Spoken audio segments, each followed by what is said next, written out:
Assalomualaikum. Men jinoyatni Xalqbankda mijozlarni ushlash uchun ekan. O'zimizda kichik boshqa boshqardik.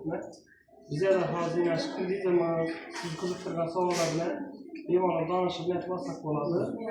Men o'zimda masalan firma ochaman, ikki tadbirkor ochaman degan bo'lsangiz, 6 oygacha kredit oborati nol bo'lgan, tarifda asosi bo'ladi. Agar kredit olaman, ehtiyojim bor degan bo'lsangizlar, kreditlarimiz bor. Kreditimizda garantiyadan bo'ladigan bo'lsa, so'mdan kreditimiz bor, dollardan bor. Dollarda kreditimiz 12%dan, lekin ishlatish kerak. Ishlatib turib 12%dan 36 oy, 6 oy imtiyoz davri bilan noturar joy, mashina, bemalol hammasini qo'yib olsa bo'ladi. Keyin moliya ko'mak kreditimiz bor, u 24%dan hisob-raqam chiqariladi.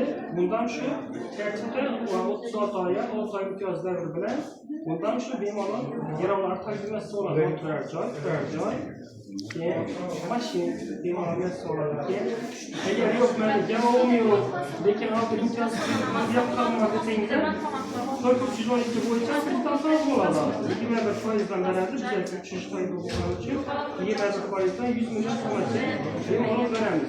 Agar yo'q, garovim bor, ko'paytiraman degan bo'lsangiz 300 million so'mgacha beriladi. 6 yil muddatda beriladi, 2 yil imtiyoz davri bilan beriladi. Agar Navlanda qiziqishlaringiz bo'lsa, boshqasi bo'lsa, bemalol so'ranglar, tushuntiraman. Yana mijozli bo'ladigan yetarli.